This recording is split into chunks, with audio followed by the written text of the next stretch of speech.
Alright, how do we get the Blast from the Past mod? Mod created for the 2025 Mod Jam that adds an ancient time-lost biome inspired by the Ice Age. To get the mod, just search for Blast from the Past. As you can see, it was updated 12 days ago, meaning the creator is actively updating the mod. This creator has two projects, Blast from the Past and Recrafted Creatures. Pretty cool. And basically we go to Relations, get GeckoLib, go to Files, Forge or NeoForge, and 1.21, 1.20.1, whichever we want. We'll press Windows plus R, type app data, go to roaming.minecraft, and in the mods folder is where we'll save these mods. We're also going to need Terra Blender, so keep that in mind. And that's it. With this, we're all set to start with the mod without any issues. Alright, to get started with the Blast from the Past mod, first we need to find the forest biome. As you can see here, for example, there's a pretty big one. So how can we find it? Well, this new biome is the key to the entire mod. At first glance it looks like a snowy taiga, but you can tell by the cedar trees with these distinctive leaves. Plus the trees are quite large and pretty unique. Everything's snowy, the water's frozen, and instead of stone it has permafrost, okay? This block right here, this is where all the prehistoric creatures and stuff will spawn. How can we find it?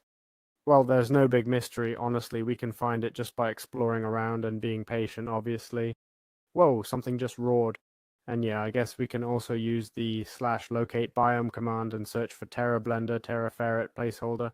No, sorry, Blast from the Past and look for the Frostbite Forest, okay? Frostbite River, I assume, will be this one here, which is just that. It's a river with ice. It doesn't have anything else. So there you have it.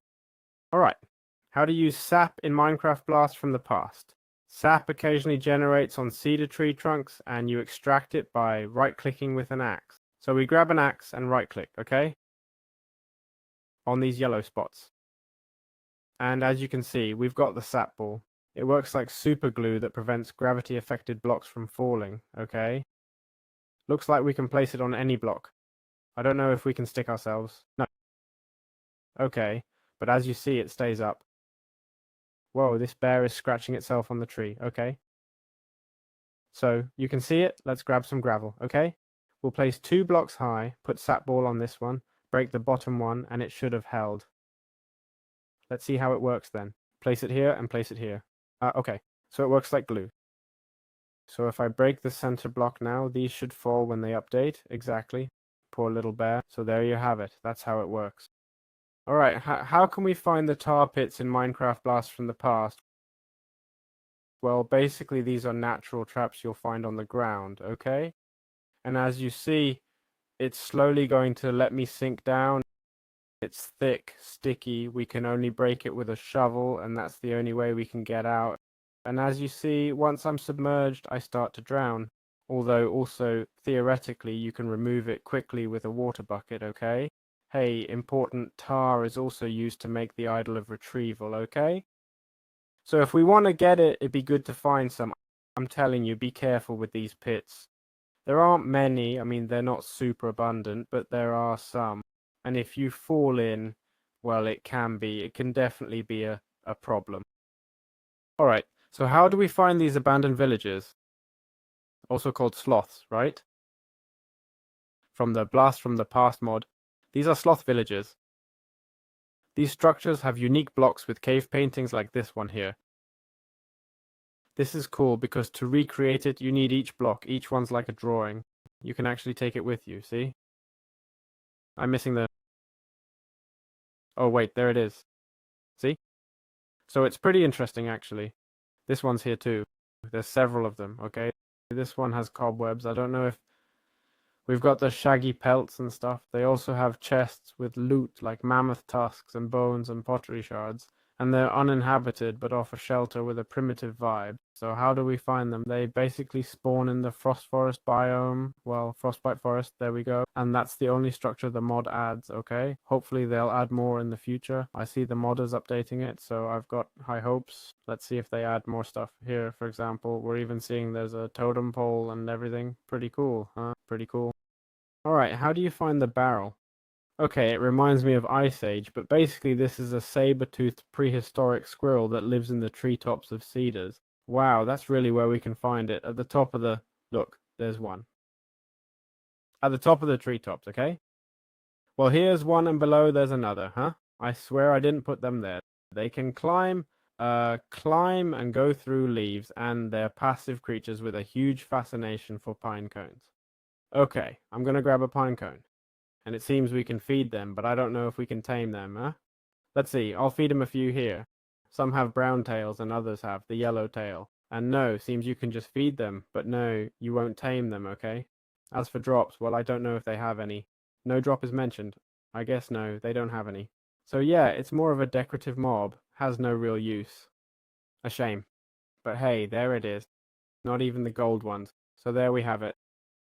Alright, how do we find the SNOWDO in Minecraft? Blood from the past? Well, the SNOWDO is a reinterpretation of the dodo for the Ice Age. They're clumsy birds that often stumble when walking. They usually spawn near watermelon patches, okay? Like this one here, since it's their favorite food. They're a renewable source of feathers if you use shears on them. Look, there it fell, but I just opened the inventory so you didn't see it. But oh, we can get feathers and there's going to be something there. Okay, it's going to stop being blind. Okay. Let's see if I can record one of them falling too. While I explain that, you can also... Look, it fell. While I explain that, they can also be tamed. And although they don't follow attack commands, they have a unique ability. And if we right-click on a SNOWDO with an empty hand, as we see, I can carry it on my head. And this gives me the slow falling effect, working like a living parachute. Though, well, it doesn't look like it can steer where it falls, it just drops straight down and that's it. Let's see. Yeah, yep, doesn't look like it can steer. A little bit, but no, not really. So there we have them.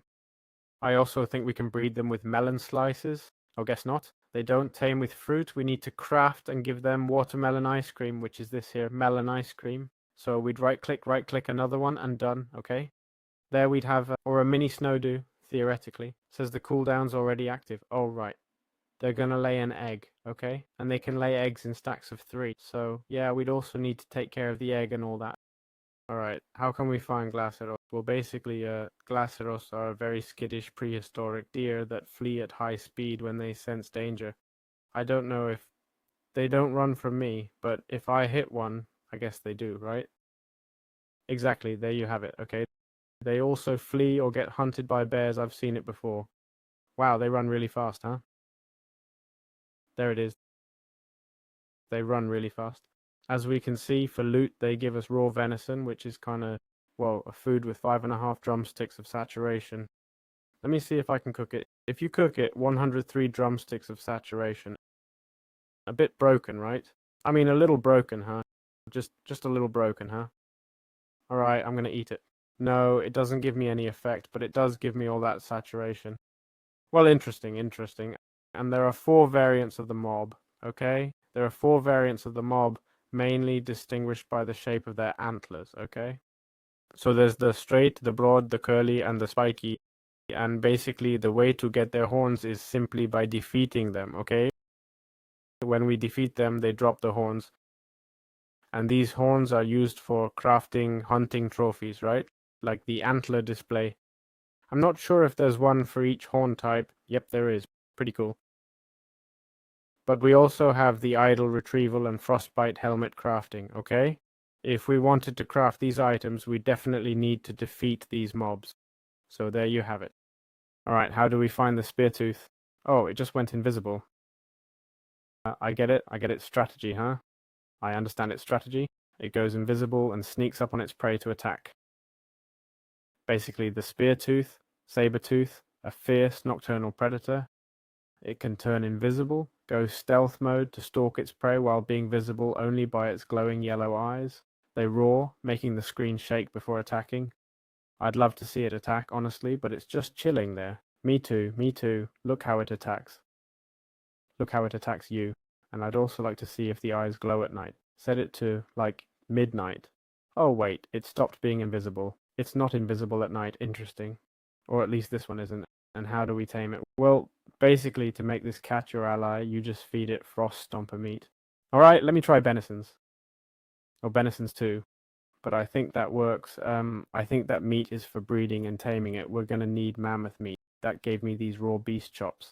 Let's see. Right click. There we go. Now it's tamed, okay? And once tamed, it's basically an excellent battle companion. We can also breed them by giving them any type of meat, which is kind of what we were seeing. All right, I'm going to attack this one and see what my buddy does. Come on, attack. Oh my god, this is so cool. So cool. This reminds me so much of the World of Warcraft. I love it, you know? So there we have it. All right, how do we craft the ice lance? Basically, this weapon is crafted using the fangs dropped by the spirit tooth when it dies.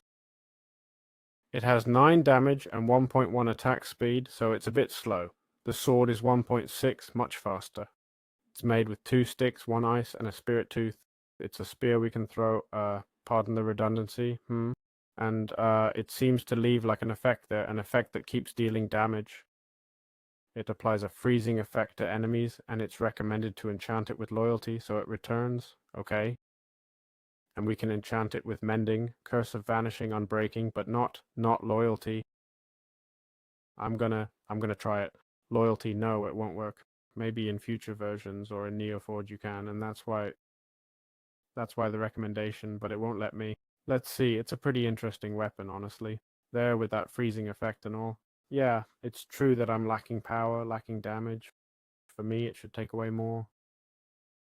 I mean, it doesn't bother me that you can't recover it. Actually, I like it because it's a prehistoric weapon and it makes you feel more immersed.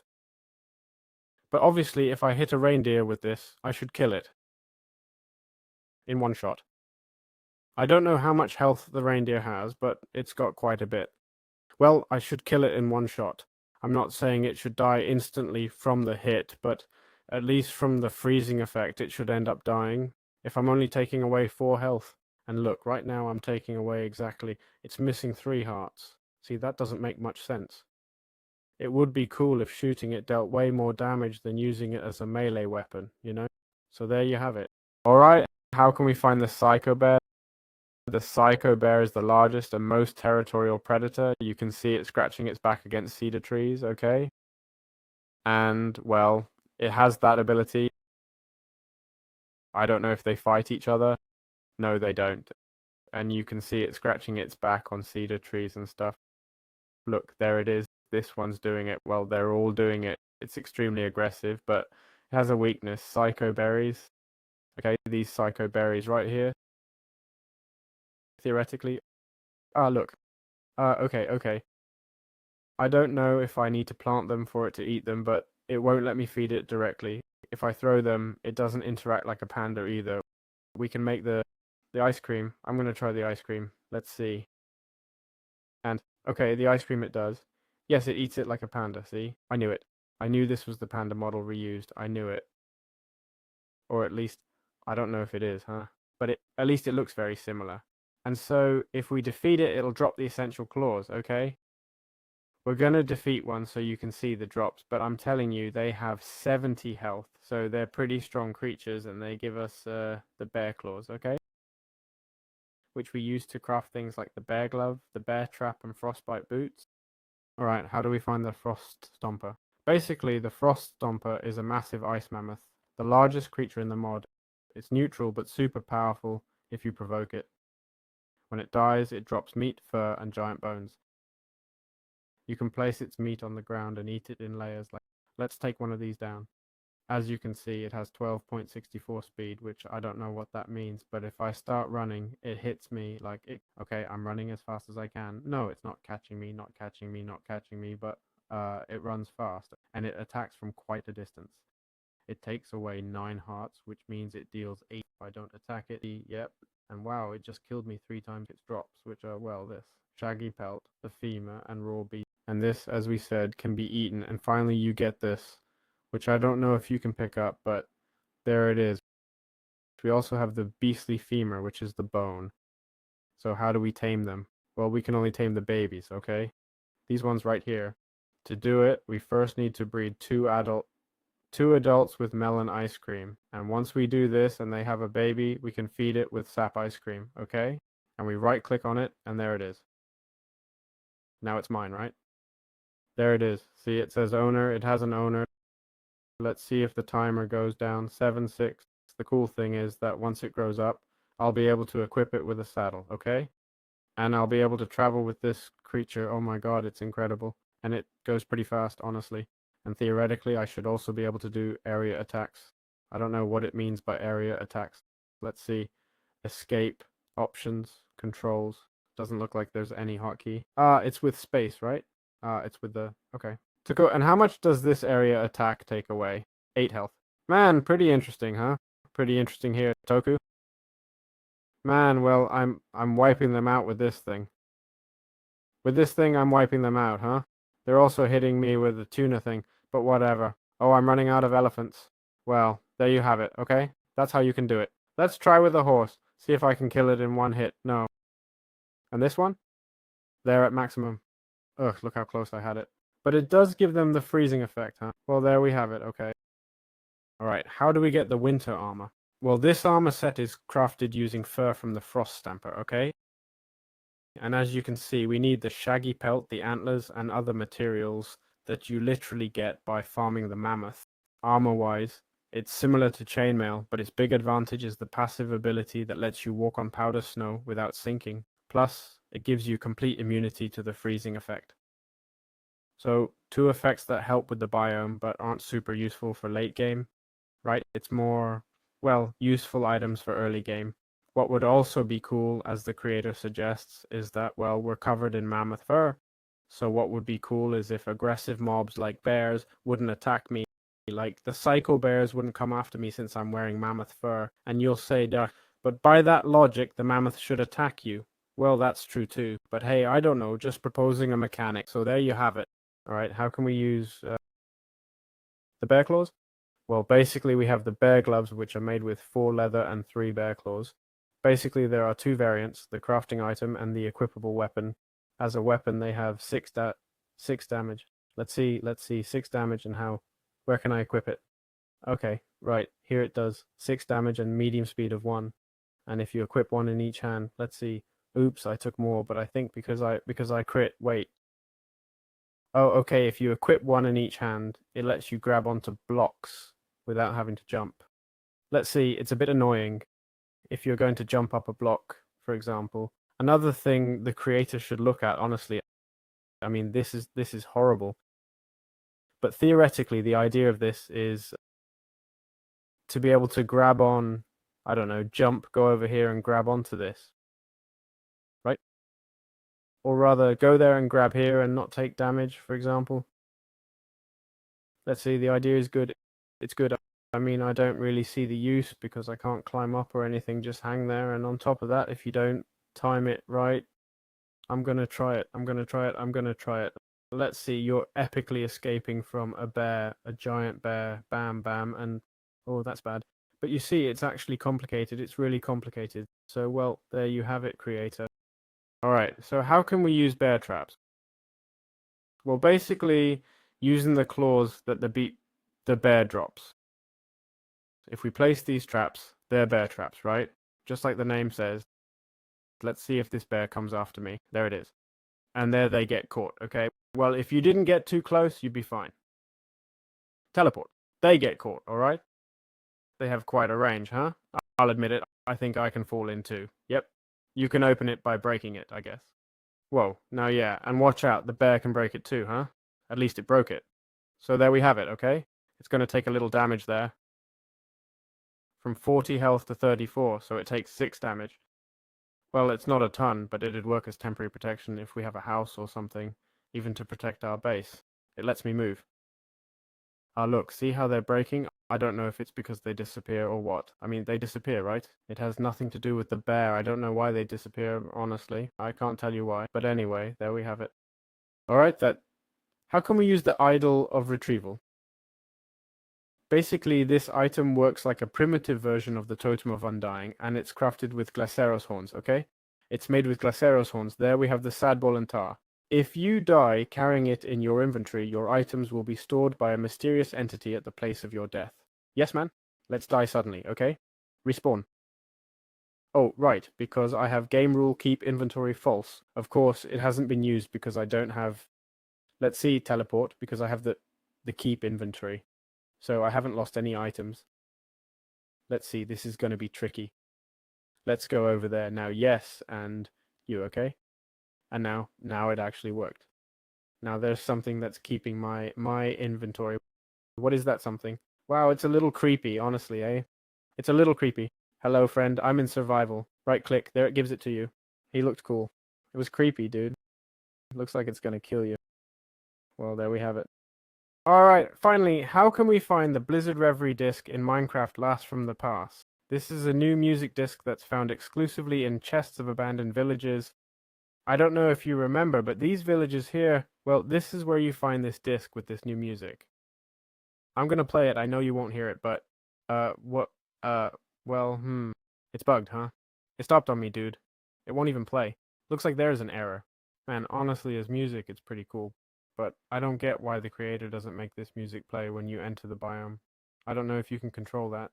Well, yeah, it breaks. I don't know if it's because I have here in options music, I have the music disabled. Let's see now.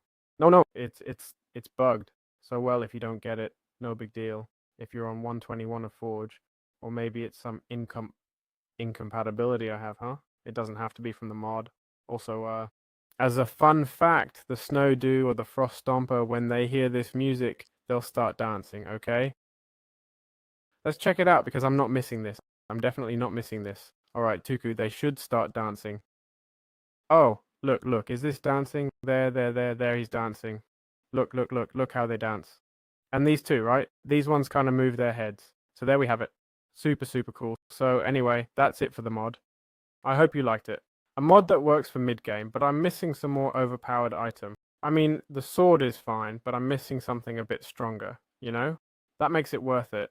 I mean, I think it's cool to have more biomes and stuff, but it'd be awesome if you're playing and you find this biome and it's like a celebration, because finding it means you'll unlock some item that's overpowered, right? I'm not saying break the game, but at least give us a progression system that's better than what Minecraft offers. In the end, it's a more hostile environment than Minecraft has, and I think that, I don't know, the fact that the armor is just like chainmail makes me sad. The fact that there isn't at least one biome-specific mineral makes me sad. You can do so much with this. So yeah, let's see how this mod keeps developing, but so far, really good work. That's it for the mod. Bye bye.